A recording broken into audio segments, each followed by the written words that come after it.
right hip back. Stay here to breathe in. Exhale, hands down to your props. Draw your chest forward, breathe in. Exhale, step your left foot back just a little bit more. Look down once again. Make sure the left foot is well over in the left leg. Re-extend your spine toward me. Breathe in. You might have to be on your fingertips. Exhale, draw the right leg straight, feeling the back of the right leg stretch. Soften the knee. Inhale. Exhale, draw that right leg straight, and at the same time, pull your chest forward. Now stretching out the toes on the floor, 2 slow breaths here, allowing the muscles time to stretch.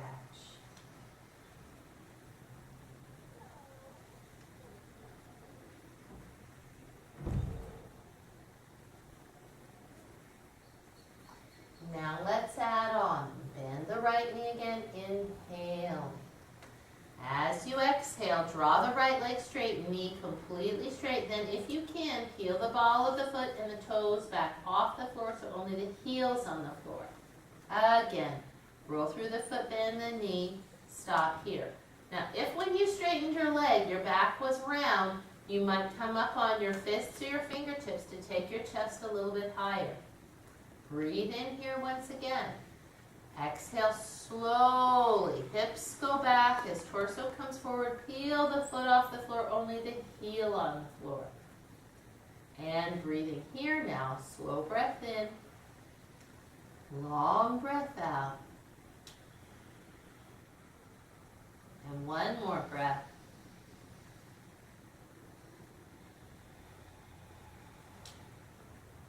On your next exhale, roll through your right foot, bend the knee, breathe in. Exhale, step left foot up to right, bend your knees a lot. If you have a back issue, put your hands on your thighs. If you don't, arms out like a T. Push with your heels, pull the chest forward. Feel the lift of the side waist as arms come up. And exhale, feel the shoulder blades, release the arms, shoulders up and back. And down. In between sides, let's reach the right arm straight across. Keep the shoulder down as you circle the arm all the way up, right to the side of the head, getting the arm as straight as it can be. As you exhale, feel the shoulder, release the arm, palm up. Left arm, reach it across. Don't turn the torso, keep the chest facing straight forward. Come on, all the way up. And get the bottom of the rotator cuff and the tricep, wrap it in. Exhale, feel the shoulder blade slide down, press the elbow forward, palm open, and shoulders up and back and down. Now let's step the right foot back. No, right. Oh, good. Okay. Sorry, Dad. Need more coffee. Bring the right foot well over in the right lane. Look down now to make sure that your feet are going to give you the best possible setup for your practice. Good. Okay. Find those hip creases again. Left knee is bent. Sissy, you could bring your right foot more right. Make a wider middle lane. Please pull the crease of the left hip back, turning both hip bones straight forward. We're going to hinge at the hips 3 times. On the 4th time, we'll put our hands on our props. Breathe your ribs wide, inhale.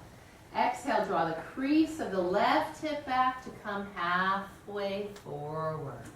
Push with your left heel. Inhale, extend your spine toward me. Keep breathing in all the way up. And exhale here. Breathe in here. Exhale, left hip goes back. Head in line with your spine, not looking up, not looking down. Inhale, come on all the way up. Let's go on. Exhale, hinge at the hip again. Tailbone going back. Breathe in. Feel your strong left hip push you all the way up. And last one. Exhale, draw the hip back to lengthen the spine. Breathe in here. And keeping the spine long, exhale, hands down to props. Breathe in, extend your spine. Exhale, step your right foot back even more. Now your right heel does not have to be touching the floor, but it should be reaching for the floor. Notice if your chest is high enough that you'll be able to get your left leg straight. Make a guess. As you exhale, draw the left leg straight, and if your back starts to round, come up a little higher on your props. Bend the knee again, releasing the stretch. Inhale just a little. Exhale, left leg straight, slow. Stretch all your 5 left toes out on the floor. Spread them out as big as you can on the floor. From the toes, feel the sit bone drawing back and breathing slowly.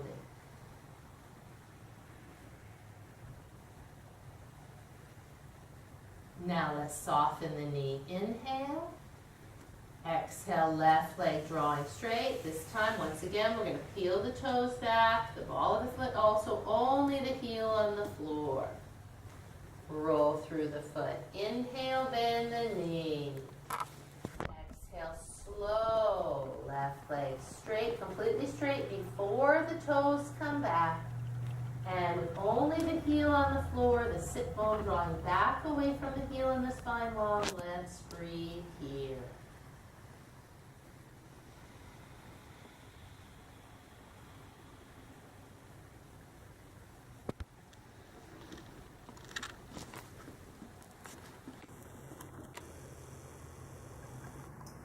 Rolling through the foot. Inhale, bend the left knee. Exhale, big step. Right foot up to meet left knees. Really bend shoulders high. Arms out to the side or hands on thighs. Push. Hip drawer in, rib drawer in. You should feel like you're in a toilet paper roll. No, paper towel roll. All the way down. That's it. Nice. Shoulders up and back. So you figure, and a wrist release in there would have been good too. We could have done that in between sides. We could do that now. You would have done something for wrists before you even got that started, probably.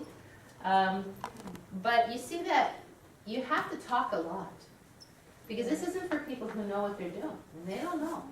And you try to vary the information each time.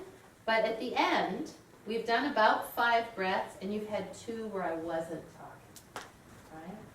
And then, you know, when you have Yoga 2 people, they get at least 3 or 4 breaths when you're not talking. When you have Yoga 3 people, you're barely talking, right? Especially on something like that everybody knows how to do. But in the beginning, you gotta talk.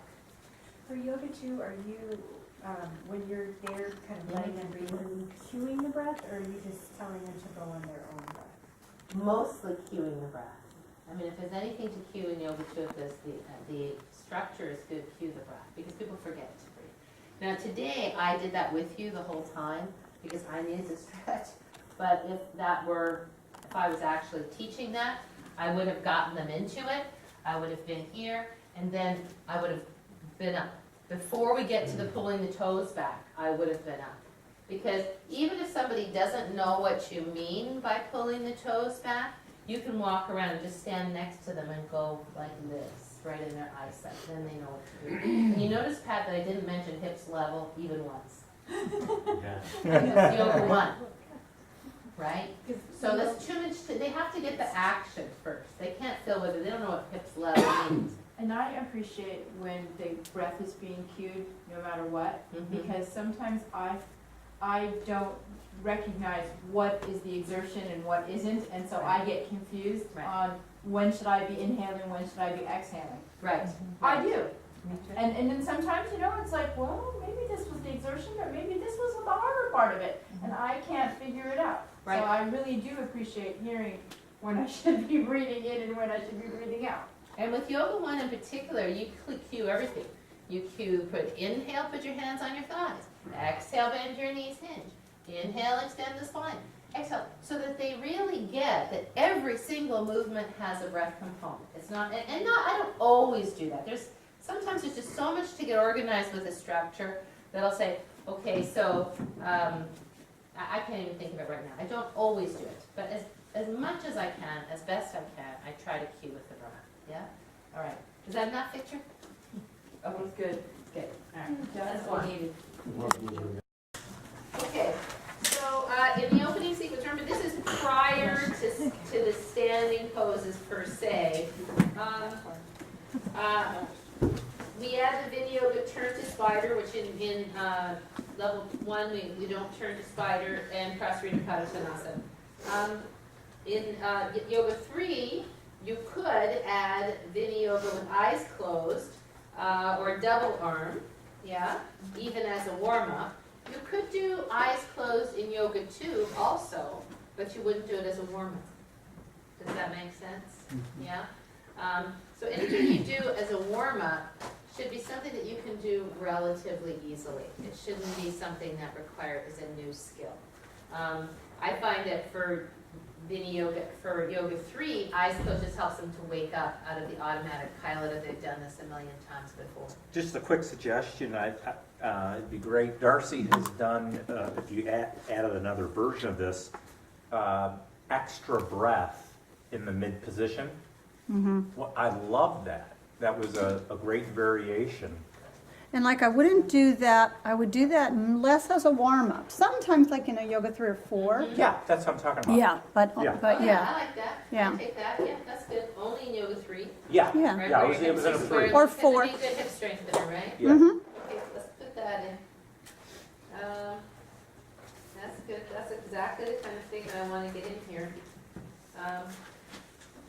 And also you're aware that if it's the day after we've been all on holiday for 2 weeks, you're not going to do that as a warm-up because it's too much, right? Right.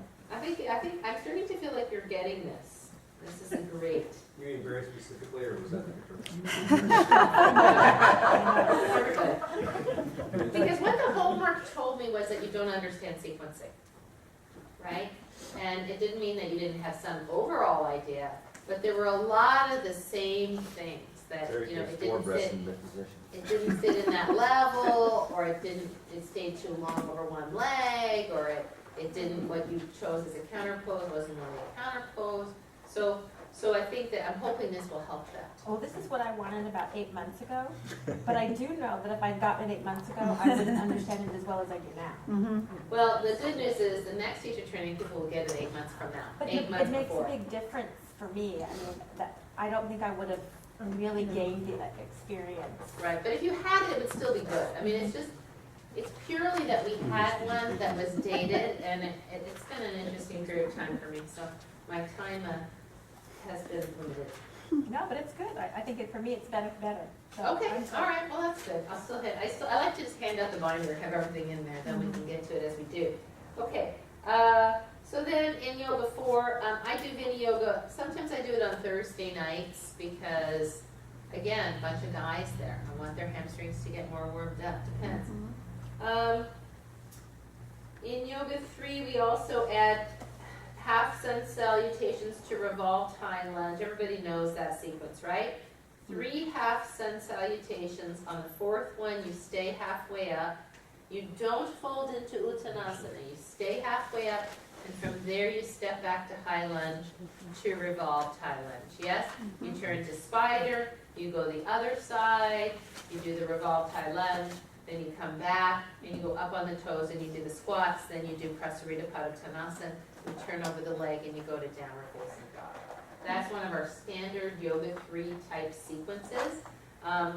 But to me, it's more of an evening sequence than a morning sequence, even though sun salutations are generally done in the morning. Because it all goes to the group. We've got more people there with tight hamstrings. Doing half sun salutations is not a service. So just depends.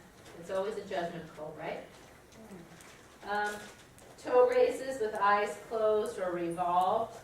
You could do eyes closed with Yoga 2 also. The revolved thing, I mean, it's not going to hurt anybody. You could do it there. But the point is, to close your eyes in toe raises or to revolve your spine, you should have some ability to do it already, to add on that thing. So if you're just learning to do it, then don't add on something hard so you can't learn to do it. Right?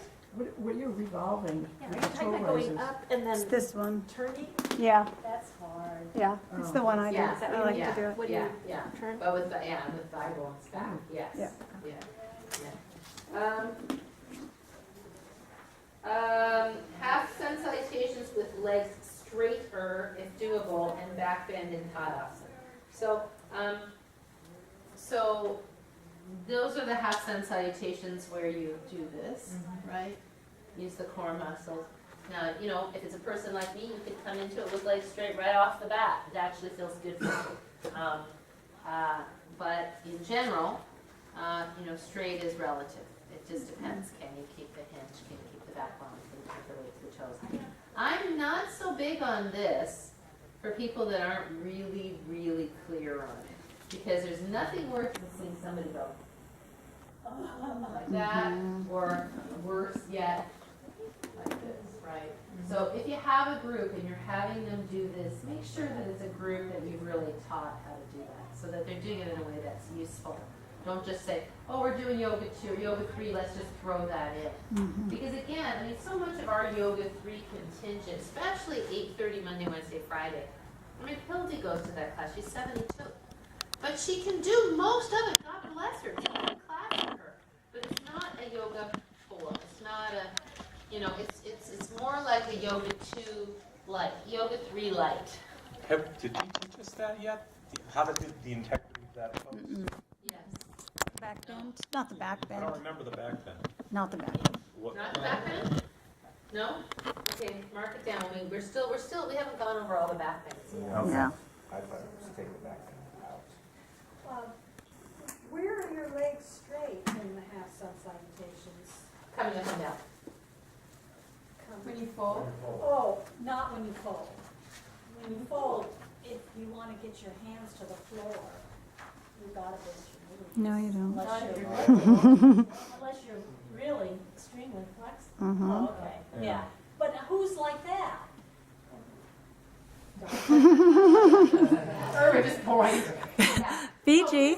Yoga 4, right? So yoga 4 is the Francine and, you know, the Betty, the group that are very, very flexible. And they can keep, you know, still warming up. It's better to keep your legs somewhat bent because you don't know. Maybe you have always doing that, but maybe you were in a car trip and you don't even think. It's just a matter of habit. It's kind of good to bend your knees a little bit. But, you know, the more flexible you are, the straighter your legs can get. And what you taught us to decide if you should or could do it, the integrity of the pose, is that if your rear end puts your legs at an angle to accomplish it, it's no good. Your legs have to be vertical. Right, your hip joint has to be over your ankle. Right. Right. Right. Yeah, and that's the deciding factor right there, right? Because once again, it's about where are the sit bones going? Are they going down or are they going up? Yeah, great, good, Barry. Okay, so that's kind of opening sequence, and those are kinds of the things we do. Now, could you start your opening sequence on the back and do some abdominals? You could. You know, it kind of all goes to what did you do before and where are you going to go after. So, again, this is just in general. Oh, there's more. No, there's not. No, this is standing poses. No? Oh, maybe I'm on the wrong page. Oh, I'm you have to on flip 3. over. No, wait. One Oh, is flip on the back over. side Oh, my too. God. Back to Oh, back. Okay. So, Darcy, at some point when we... Oh, I did. Oh, that's... Okay, I see. Look at that. That's so nice. Do you standing poses singly or in simple combinations? Step up from flexion extensions poses. Extension poses with a hip hinge. That's yoga 1, correct? Yes. Yoga 2. This is standing poses. Teach transitions and combined poses. Transitions are spinning around, windmilling over. Those are generally the transitions. Begin up and down from floor. Oh, and these are the things that you can do with the standing poses. Begin up and down from floor, weight bearing on arms, right? Begin easy back bends between standing poses. So an easy back bend would be Ardha Shalabhasana, no hands, Ardha Shalabhasana, quad stretch, and laying on your belly. Those are generally the ones, the prone positions, not rolling bridge. You don't want to do one side lateral poses, roll over, get on your back, you roll a bridge, get up, go the other way. So begin up and down from floor, weight bearing on arms. That would be put him in down dog, Uh-huh. and because you're bearing the weight, and then step forward. From No. knees. in level 2, Right, from knees, right, but level 3, they can step forward. right, Okay. or hop. Audrey, you mentioned there were two primary transitions. What were Right, one is spinning, spinning? we call it spinning, you know, spin around your leg here, this is the Right. spider transition, and the other is from standing poses, transitioning in windmill. Windmill, that's right. Right? Thank you.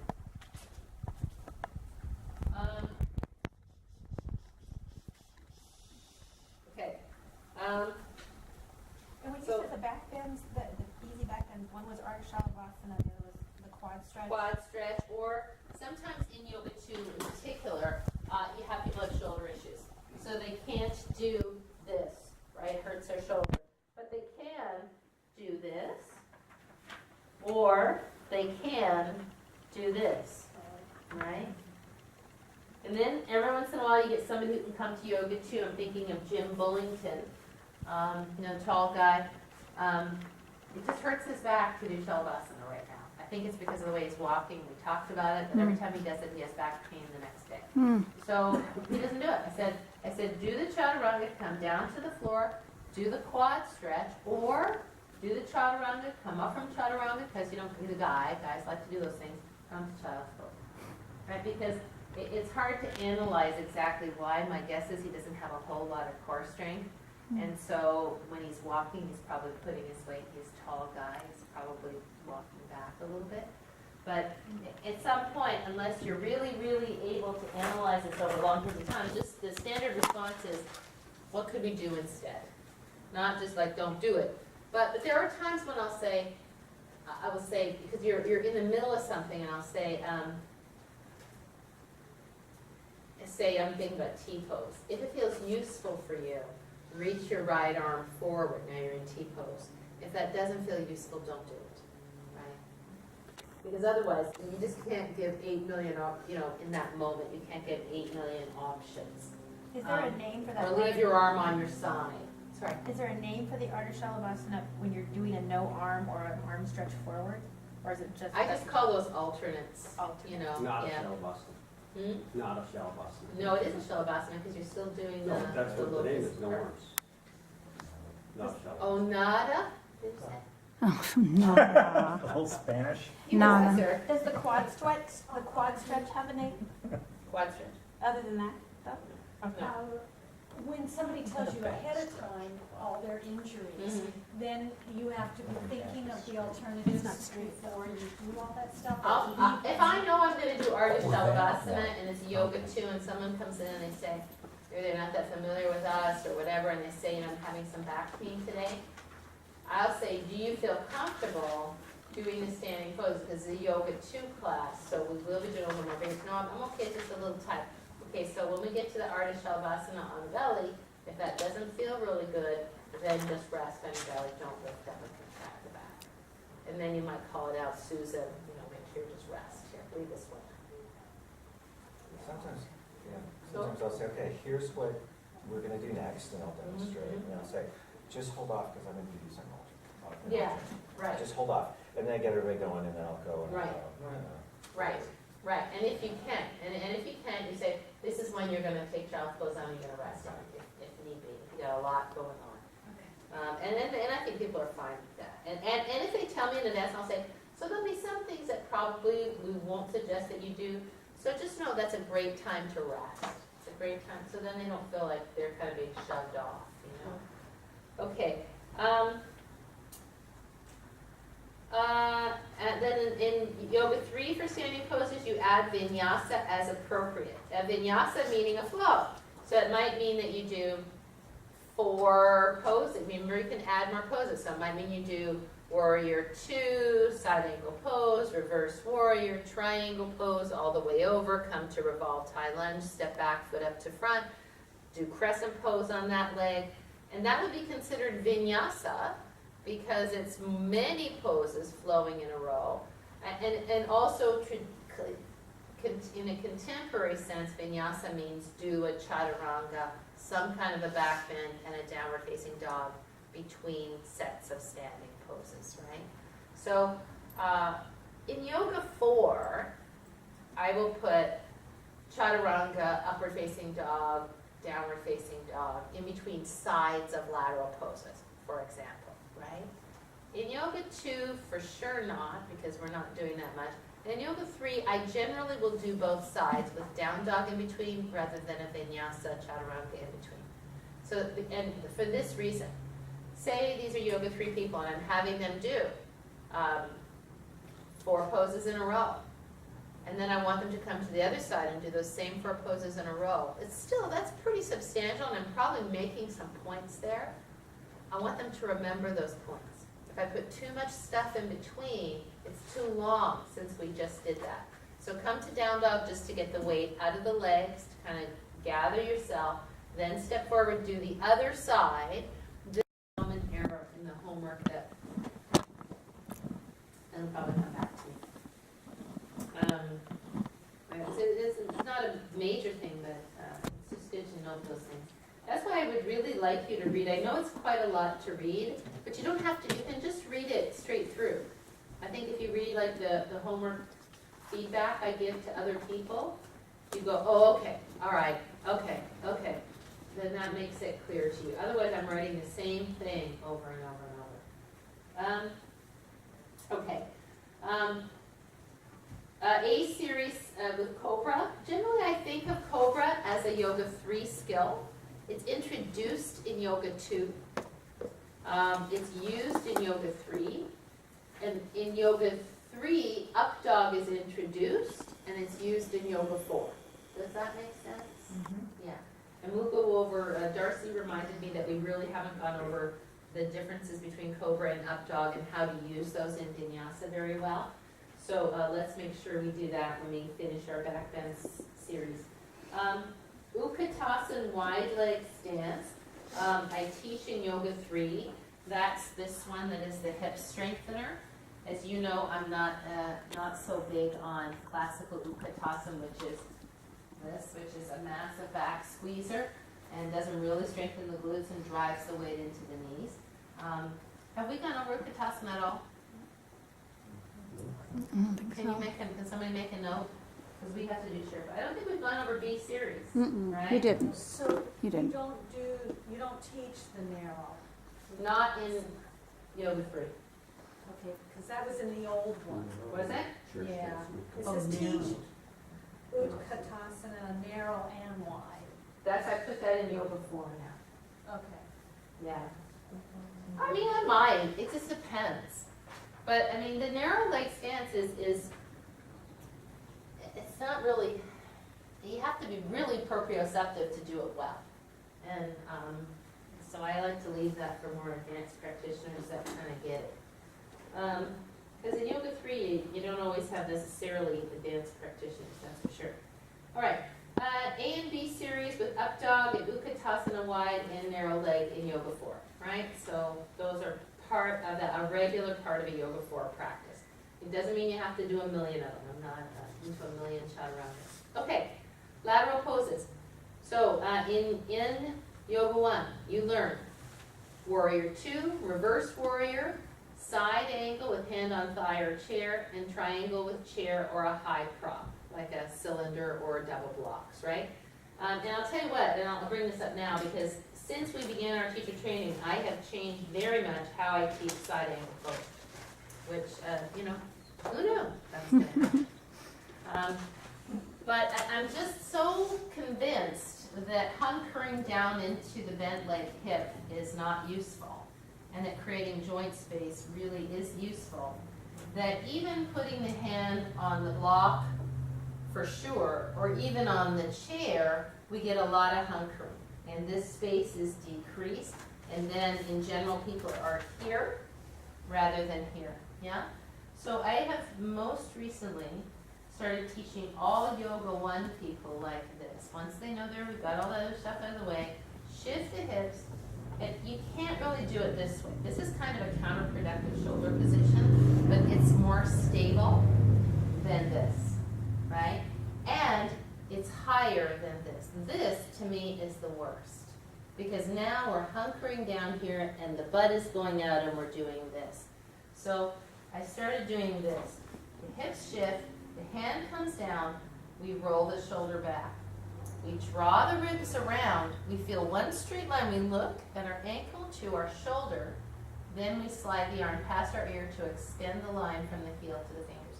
And when you do this, as opposed to this, you don't sink in this leg, you're very centered. And I've been having great success with this.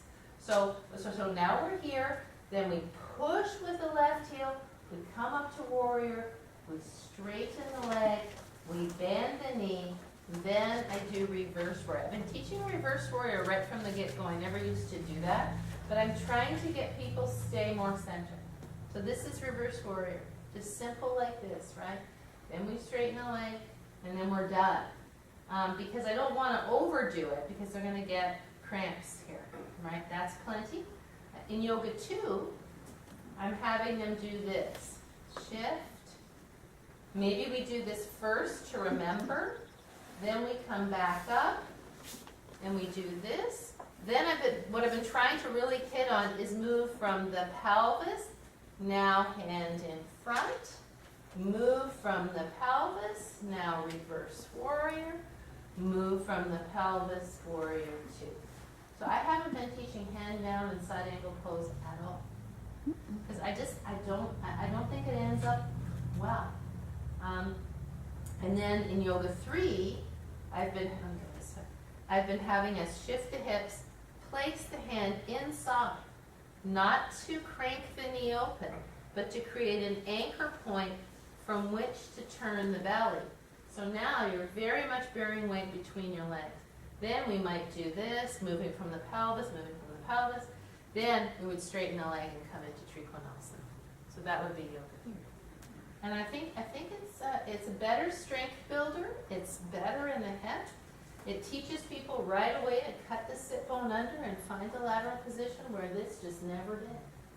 So isn't it neat to be able to change things after 30 years? Like, duh. Then I think about it, how can I be so stupid? Why didn't I think of that before?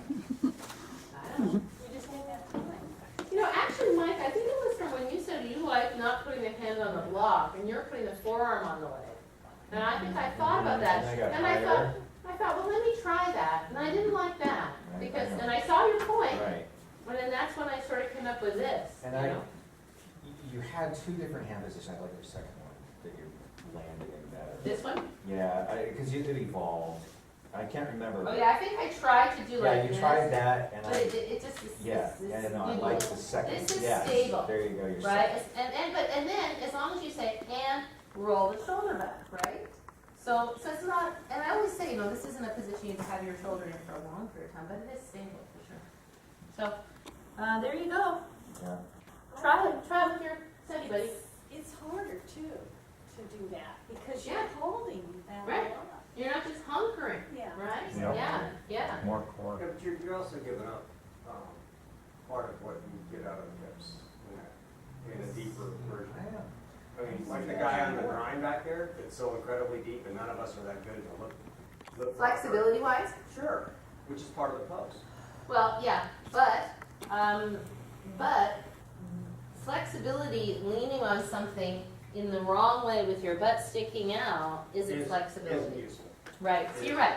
So I agree. And so that's why, that's why you do triangle pose. That's where you get the depth, right? You can do this, you can do this, you can do this, right? So I just think that we have a lot of very flexible people in our yoga 4 classes who have such weak hips. And I have really massively been noticing this. How many down dogs I see that are like this. This is weak hips. That hip should not be out there. And the leg slightly crossed behind, that's a weakness in the outer hip.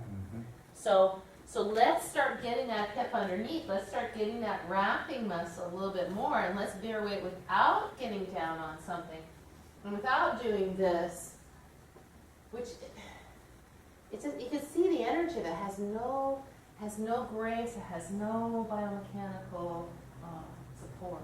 Do you know what I'm saying? Well, I found that when I used the block, I put so much of my weight into my arm, and then and so I stopped so that I could focus on getting it balanced between my two legs. Right. Because I was putting way too much of my energy into I knew my arm was holding all my weight, Right. so I wasn't doing anything for my legs.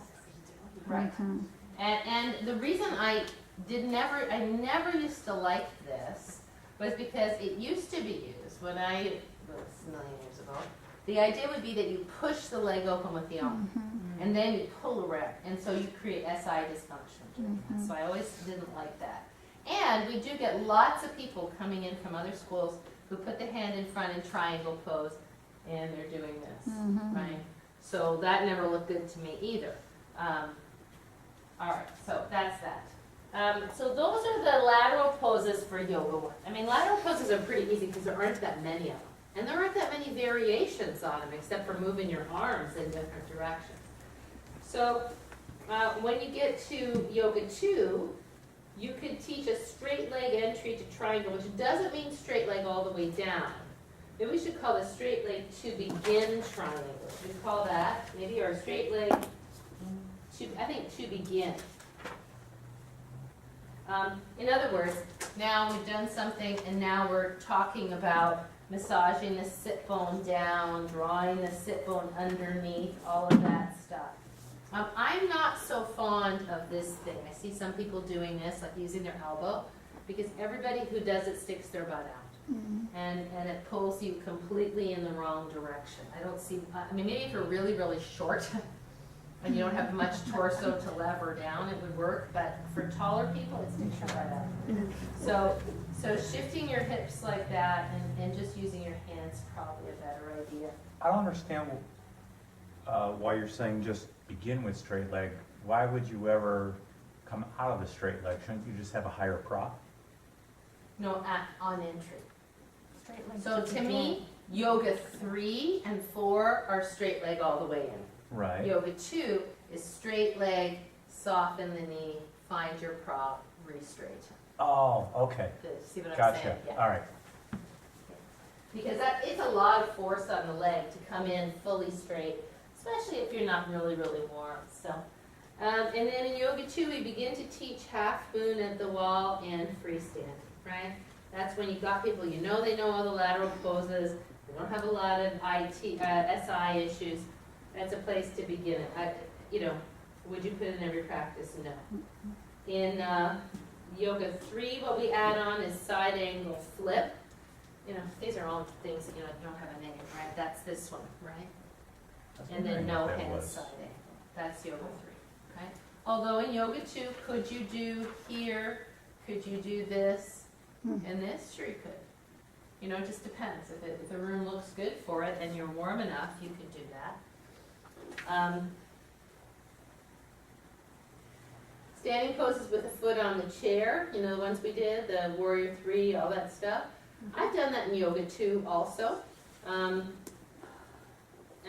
Builds a little strength, a little bit deeper. Triangle with straight leg entry. That would mean coming in with a straight leg all the way down. And then half moon is, and you don't have to do that in Yoga 3, but it's a possibility. Because there are some people whose hamstrings even are in Yoga 3 who really should not come in straight leg because their hamstrings are too tight, right? Half moon is is generally a regular part of Yoga 3 practice. Then in Yoga 4, no hands, any standing pose. There are all kinds of variations you can do. No hands, Ardha Chandrasana, all that stuff. Standing poses with leg up on the wall. Like if you're in half moon and you always have, sometimes you have us up on the wall and the leg is parallel, so that we can get really close to the wall. No, that's Yoga 2. That would be this. Ah. Ugh. That's Yoga 2?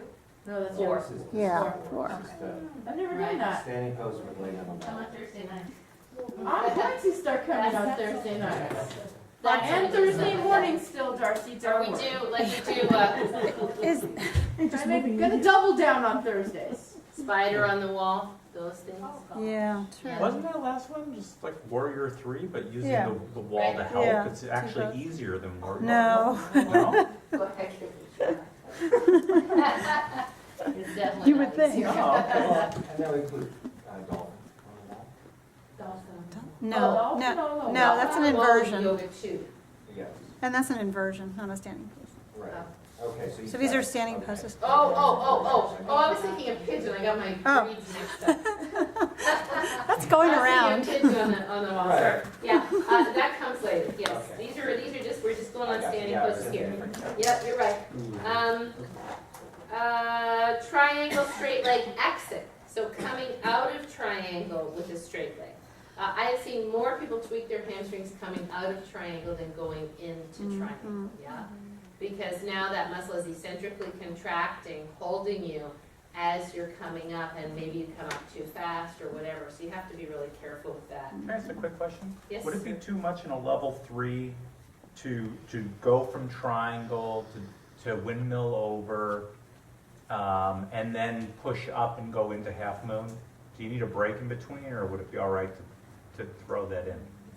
So from triangle, you wouldn't want to windmill over because half moon, You're you there. have to stay lateral. Yeah. So it would be triangle. Well, just to half half moon moon. over, in order to get your back leg, your front knee bent, and then let go of one block, use the other, rotate the, But you would come from triangle. You'd bend your front knee yeah. and then come into half moon. Okay, You just wouldn't- without the windmill. Because No, what we want to right. avoid in learning Oh, I see half what you, moon. windmill arms. Oh, Yeah, you said just about the arm. windmilling the arms. Just Oh, the I arm, thought it to, was coming get, to to height. bend the knee and bring the arm forward for the block. No, because your bottom arm goes down. Yeah, all right. Yeah. You just lean into it. Because in half moon, what you really want to train people to do is stay lateral. That's what we've Yeah. been building on since you first learned Warrior 2, which is this is about side to side. And as soon as people start doing this to come into half moon, they've missed all the point of the lateral poses, right? Because, I mean, you can do that if you're going around the house or half moon, revolved half moon, but we want the ability one day to be coming from triangle laterally into half moon, staying sideways with no hands, right? And the twain will never meet if you always do it come this way and then rotate up, right? Yeah. So, all right. Let's see. I mean, not that you want to have the ability. Who really cares? I mean, could you survive your whole life without doing that? Absolutely. But it's fun. Ardha Chandrasana variations, right? So that's leg over, flying arms, all that jazz. Flexion extension poses. Okay. Generally, flexion extension poses in Yoga 1 are done from standing. Spider to Prasarita Padottanasana, hands on thighs to come up. That's the way we teach every single person who learns it for the first time. They don't come up with arms to the side until they know how to come up with a flat back. Yeah? Flat back used in parentheses. Our quotes. Half moon. Oh, that's half. Ardha Chandrasana is half moon. Okay, so anyway, we have used the English and the Sanskrit I just mix them up liberally whatever comes because. to mind in that moment. Well, you know what I think, but it does go to the level you're teaching. I think as you get into the level 4, you tend to use more Sanskrit. Level 2, less so. You're more half moon. Yeah, You know. I just think it comes out of just like if you're bilingual, it could either one could come Yeah, out of your yeah, that's mind, true. right? Yeah, maybe that's it. For some of us. Parshvottanasana. So there's 2 ways to enter Parshvottanasana. You could do the way we did with the hinge coming down, but that's not the first way. The first way you learn is to bend your knees, put your hands on your chair or your prop, to step back, draw the leg straight, right? Step forward, arms to the side, come up. Then the second way you learn it, this is the progression toward the Vinyasa, right? It's what we did here. Does that make sense? 2 ways to learn it in Yoga 1. Let's see. It's kind of tricky to know where to put these things. T-pose prep with chair, back leg up and down. I think we did this the other day. So particularly if I have started with in Yoga 1, and these are people who have been here for a while, not their very, very first time, hopefully. I've done some stuff about laying on the back half of the breath belly into the spine. Then maybe I've done here, tabletop back. And now I'm calling this, I got a name for this. Remember I couldn't figure out what to name it? So we're calling this table, Right. right? Then we call this three-legged table. Then we call this two-legged table. Okay. Yes, all I in think there. that's good. It kind of makes it easy, gives it easy, right? So maybe now I've worked on a three-legged table without doing this, without increasing the 13 inches and finding the core muscles. Then we do some other stuff, and then at some point I have them put their hands on the chair, bend the knees. Now we do the same belly contraction, we feel the pelvic floor. Then maybe we do three-legged table standing. And sometimes I do like this, touch, inhale, exhale, touch, inhale, lift. How come I'm not exhaling, lifting?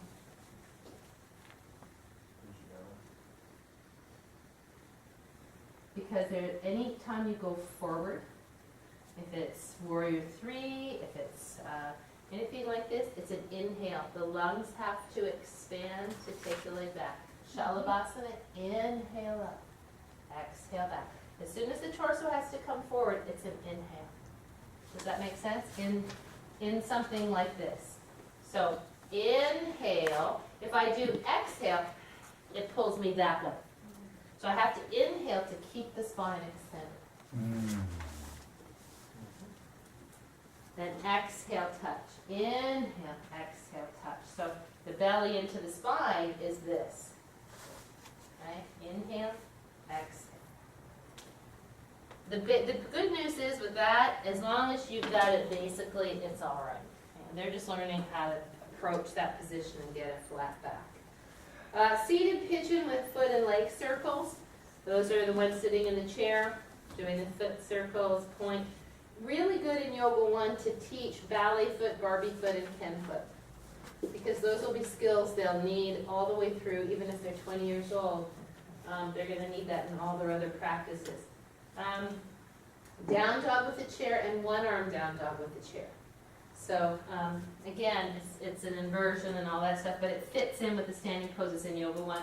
So now maybe we've wonked our pony a little bit, we've down dogged for a while. Maybe now, particularly if we've rolled with balls, hand on the chair, pull back, both hands on the chair, walk up, hand on the chair, pull back. Notice if there's any difference in your shoulders. Don't walk up with one hand. Yeah? So that can also fit in there. Wink Your Pony and Wink Your Pony Deluxe can fit in with the standing poses. Wink Your Pony Deluxe is the one arm Wink Your Pony. And then Vini Yoga as appropriate. So in the evening classes, I do a lot more Vini Yoga. In the daytime classes, it depends. And evening yoga classes, it depends too. Is your group like Paul and those people, they don't like Vini Yoga? Oh, they'll do it. But I don't do it every time. I mean, I debate, like, what am I gonna do for a warm-up, get everybody moving tonight? Right. Is it gonna be movie groovy, or is it gonna be a Vini Yoga, or is it gonna be, Right. I just kinda see what feels right. Right, and the other part is when people have knee issues, like Paul has that knee issue. Yes, he does. Doing the Vini Yoga, even though it should not load your knee because you should be pulling your hips back, it can load your knee because your hamstrings are tight and you're not doing it right. So being a little bit careful with that. Audrey, can you clarify the ballet foot toes pointed, correct? Yes, point. Okay. And Barbie foot, there's another word you use. Is it Demi-point. Ballet. Demi-point. Demi-point, and or high heels, is that the one that you use? Yeah. Barbie foot is like Barbie who's perennially in her high heels, and Ken is poor Ken with his flat feet. So Barbie, ballet, Barbie, Ken. Quick question. Yoga has come a long way since the Sanskrit. On the Wink Your Pony Deluxe, the free hand, is it by the hip? No, it's crossed. Oh, you cross it, okay. Yeah. And somebody sits on the chair. Somebody sits on the chair while you pull back. We can go over these. Because what will be good to do is you look through this, mark the ones that you don't know. And then as we go through now, let's keep revisiting and reviewing.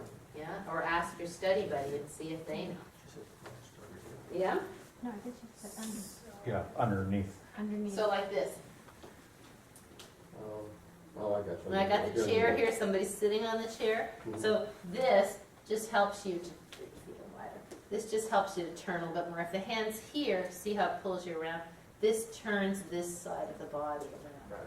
Yeah? All right. Okay. Let's see. Okay, so that's kind of the flexion extension poses for Yoga 1. In Yoga 2, you step forward from kneeling to between the blocks. You do Prasarita Padottanasana with hands clasped behind the back. What's that? When you Oh, go yeah, forward, yeah. you bring first your hands to your sacrum and then bring them up. This thing. Shoulders Yeah. down. No, you know what? I was thinking, I was doing the same thing as you. I was thinking of Parshvattanasana. Oh, Oh, Clasping behind the back in Yoga 2, no. mm. Okay, yeah. So in Yoga 1, doing this, I mean, I used to do it, but I hardly ever do it this, because everybody just like this, you know? Mhm. More like this, right? So I just don't find that useful. I mean, I might do this, I might do this. I will for sure do this, but putting those two together, am I right, Mike? This doesn't, for most Yoga 1 people, they're neither hamstring flexible nor upper back flexible enough to put those two in. In Yoga 2, you can start that. Parshvattanasana and kneeling, hamstring stretch kneeling can be started in Yoga 2. Then that's the one with the Ken foot, Barbie foot, right? And you point the foot, you hook the heel and pull the sit bone back. I will often combine that in Yoga 2 and Yoga 3. Because what I'm assuming in Yoga 2 is that most people can kneel. Whereas in Yoga 1, there's a lot of people who cannot kneel. So often I'll combine that. I'll have them put their blanket at the end of their mat. Their mat is in front of them. And we'll step this foot through and we'll walk the blocks forward. We'll breathe here a little bit. Then we'll point and flex a little bit. I'll talk about making sure that you're not just sinking into the knee, that there's a little activity in the quads. We can even feel our quads. Then hooking the heels. Here I look for a long spine, and then the head can come down. If they want, they can put their hands down. Then we'll come up, we'll pull up, and then from here, I'll bend the knee and slide the back leg back a little bit and stretch the frontal hips. So this is a progression toward what pose? Hanumanasana, or it's good for crescent, right? And maybe one arm up, and maybe one hand here. You could do that in Yoga 2. Mhm. Yeah. You were talking about 3. Yeah. Mhm. Well, Yoga 3, no, we're in two No, right this now. is 2. but let's go with progression. Yoga 3 would be here, right? Yoga 4 would be here. Yoga 3 would be here somewhere, right? Maybe. Because you start working on Hanumanasana in Yoga 3, right? Yoga 4 would be, somewhere else. So, so that's kind of the progression on that. The Hamanasana looks like split. Mhm.